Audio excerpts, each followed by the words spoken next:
Terima kasih Dr. Sam. Tidak boleh ada perbincangan tentang cukai ataupun pengutipan cukai dan perbelanjaan tanpa membincangkan tentang subsidi.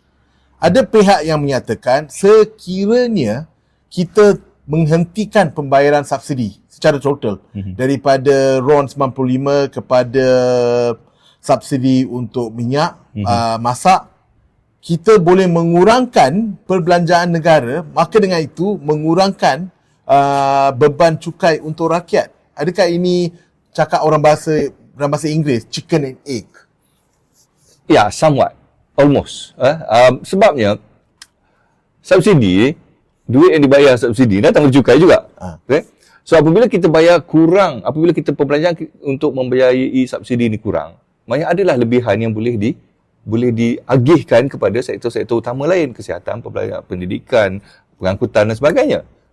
So, it's not really chicken and egg, it's about bagaimana kita menguruskan kewangan apabila kita mengurangkan subsidi.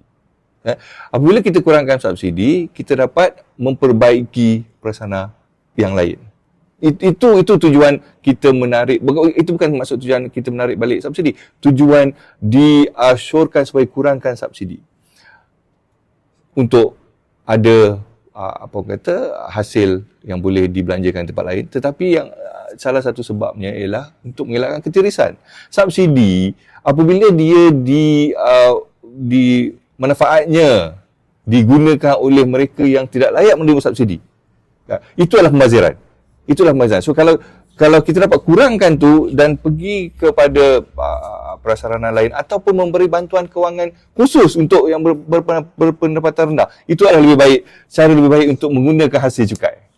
Ni macam Dr. Sam sebut seperti Perdana Menteri kita yang berhormat Datuk Seri Anwar Ibrahim, sebab selalu dia sebut subsidi bukan salah. Tetapi yang salah adalah mereka yang perlu terima subsidi tidak terima subsidi. Betul. Mereka yang tak patut terima subsidi menggunakan fasiliti manfaat tu lah, manfaat dia dapat manfaat. Tak patut lah. Subsidi itu penting sebab ada orang yang susah.